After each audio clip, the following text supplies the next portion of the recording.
saying, I'm building my business. I know I have a ramp, and your money could juice the ramp, but if you're going to take forever, and if you're not going to add value, I don't have time. You know, so. Let me follow up on that question. It says risk averse.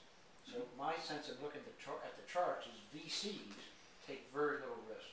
Then I hear the bubble, and they took the big hit in the last 2 years, the VCs. The 10-year return of VCs on an industry, their returns need to be pretty high, you know, 20, 30, 40, they need to be high percentages. They've gone negative. It's twice you mentioned 10 years. Is that what they do? They put up money for 10 years? Oh yeah, it's oh, okay. Yeah. That's not okay. I didn't. Yeah, so the time frame, the exits. So when a venture capitalist raises a fund, right, say $100 million, right, that $100 million is roughly a 10-year horizon. Gotcha. It's kind of like a CD. You're locked in. 5 years of writing checks, 5 years of getting checks. Right. But in 5 years of exits. Now the other question is, you said there's 500 people looking for money, looking for deals. My awareness, I thought there was a lot of people with a lot of money looking for ideas. I thought it was the other way around. Am I wrong? No, I mean, well, I could name on a handful. There's the angel groups. All right. Like within us, so Philly has 4 or 5. Oh, okay. Jersey's got 4 or 5, and if you go into North Jersey, you know, the group in Delaware here, and then Maryland has got a couple. So these are groups. These are big. These under are groups. A whole bunch of people under one angel name. When I say whole bunch, I would say an average of 30. Okay, under one angel name, and there's Right. about 5 of them in the area. Well, if you expand it, maybe if you go to Maryland, you go How to about 10. VCs? How many in the area? So VCs are actually much smaller. Are they? I mean, so we can name the early stage. So we can Osage, next stage. I would put Ben Franklin in the angel category. Okay. Who else do you have? FRC. First round is big. There's a couple of biotech firms. I do a lot in biotech. I was gonna say that was. So you go to New York, you're going to see a lot of firms. Do you do VCs out in Pennsylvania and Montgomery County and that area? Yeah. But You not I know some of. When I say network, I would say I do not network on a regular basis with them.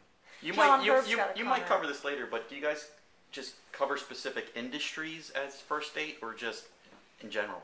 First State is not industry specific. Okay. It's tech. Any kind of technology, like any kind of intellectual property is kind of where we would try to draw the line. Okay. So it's pretty broad. It's really broad for, you know, a group. Okay. So Yeah, for instance, my wife and I have a retail business. I mean, do you have connections with people that can help with that type of industry? Sure. Okay. Yeah, I would know a lot of people, so that's what, you know, be a good place to start. There's a lot of resources, you know, in the community that I could point you to. Okay. If it's like you're opening a storefront, you know, and we have, I mean, it's not that we have gotten behind different non-technology businesses, and there's always an exception to just about any rule. Yeah. So Okay. I was just curious if you that. just concentrate specifically. All right. So on the tech side, how are the startup accelerators kind of changing the game? Because it's sort of a hybrid. You know, you have these. Explain startup accelerators. I'll let him explain the startup accelerator. That's what he's here for. But they seem to be changing the game. It's a hybrid. You have the entrepreneur coming to the table with the idea, looking for money or mentors or whatever it might be. But you also have the angels or VCs coming to the table too. Sort of both of them looking for dates. How do you see that kind of changing the landscape? Well, so I think the incubators and accelerators are booming in areas that are startup or have lots and lots of startups. So they're booming in Silicon Valley, in Boston, and Austin. And the difference between an incubator, you've probably heard the term incubator, there's a number of incubators like within 50 miles of here, It's started off as real estate, and then it's sort of morphed to offering some additional things. But the difference, so what's happened in the past 2 years is a couple of accelerators came into being by investors who said angel investing is way too risky. It's, picking 1 out of 10, it's very, very, very risky. So an accelerator says, we're going to hold a competition of maybe a community. There's lots of people who are going to go into the beauty contest and vie for space in our accelerator. And it's a boot camp. It's a program. And these investors run it, and they put together the curriculum, and they take 6% of the company, and they graduate in 3 months, and basically get funded, and that's so it's working out wonderfully for in the hotbed, like companies called Y Combinator, Techstars. These are the ones that are paving the way. They're doing national chains. So it's sort of almost could be construed as a service provider model. So it's a hybrid investor service provider.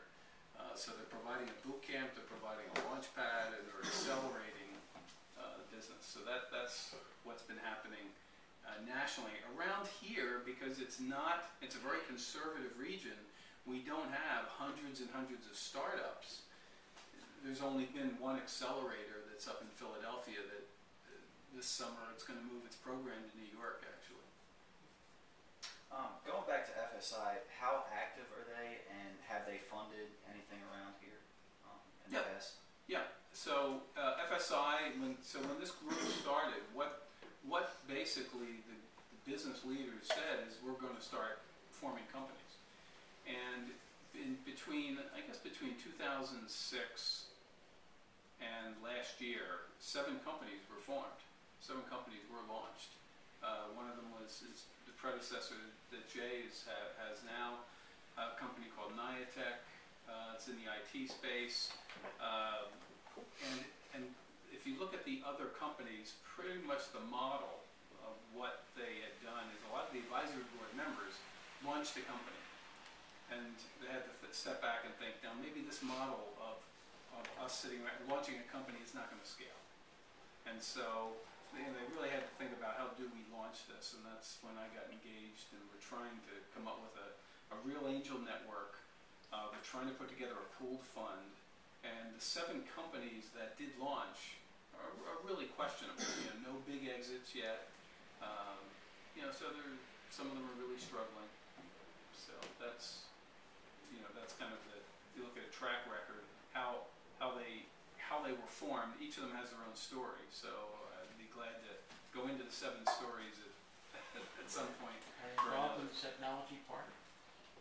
Are you involved with the technology part in Newark? So Mike Bowman is very, very, very active as one of our advisory board members and board members. Okay. So, like, First State is, quote, involved in just about anything with tech in Delaware. So what FSI really is, it's a virtual organization. Okay. It's a nonprofit. I'm the only one with a business card. So there's 20 advisory board members who are part-time, who are passionate about startups. And their mission is to get more startups, drive entrepreneurism on a shoestring budget. A little bit of money was raised through the government, through the federal government, through some of the Kaufman money. So that's what pays for the venues.